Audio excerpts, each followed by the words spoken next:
Bonjour, Antonin, référent départemental des Jeunes avec Macron d'Ille-et-Vilaine.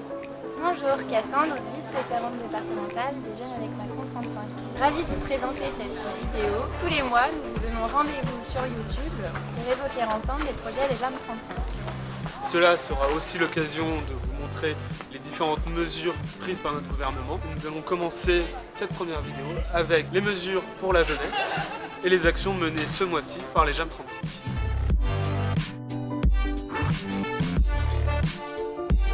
Je vais vous parler des mesures qui vont toucher le monde étudiant ainsi que l'univers de la jeunesse. Le gouvernement souhaite instaurer des chèques culture à la base d'un montant de 500 € par jeune dès son entrée dans le monde de la majorité.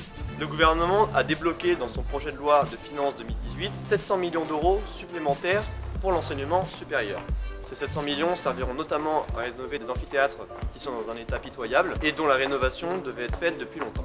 Le gouvernement a également promis de supprimer progressivement les cotisations sociales et salariales, ce qui touchera un bon nombre d'étudiants qui travaillent en parallèle de leurs études. Pour prendre un exemple, pour un salarié au SMIC, à la fin de cette réforme, c'est-à-dire en 2019, un salarié qui travaille et qui est payé au SMIC recevra 250 € annuels supplémentaires, ce qui profitera donc à bon nombre d'étudiants qui travaillent pour se financer leurs études ou qui travaillent également l'été. L'État a instauré une prime de mobilité qui permettra donc à chaque étudiant de faire le master qu'il souhaite. Cela consistera en une prime de 1000 € annuels et permettra donc de démocratiser cet accès à la mobilité. Aujourd'hui, il faut savoir que les étudiants qui choisissent réellement leur master et qui peuvent donc se déplacer à l'autre bout de la France sont en général malheureusement les plus aisés. Nous voulons remédier à cette inégalité.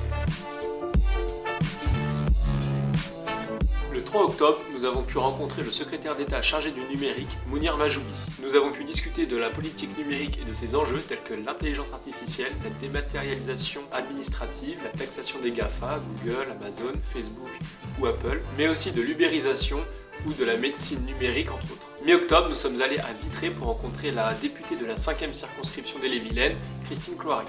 Elle nous a parlé de ses premiers mois à l'Assemblée nationale et des problématiques liées à son territoire. Le faible taux de chômage remarqué sur son territoire incite à dupliquer les formules de réussite ailleurs en France. Enfin octobre, nous nous sommes également réunis pour échanger du Pass Culture, une promesse de campagne d'Emmanuel Macron, comme l'a évoqué Antoine. Nous sommes également restés mobilisés sur le terrain. En effet, durant tout le mois d'octobre, nous avons organisé des tractages sur les campus universitaires de Rennes ou de Saint-Malo afin d'échanger avec les jeunes sur la politique du gouvernement. Alors, vous avez pu avoir un aperçu des propositions faites par notre gouvernement autour de la jeunesse et des actions de terrain menées par les Jeunes avec Macron 35. Donc maintenant, il n'y a plus qu'une chose, c'est venez nous rejoindre. Si vous souhaitez discuter, partager vos idées, participer à des projets, nous vous accueillerons avec plaisir. Et donc maintenant, surtout n'oubliez pas de partager et de liker cette vidéo. Au revoir.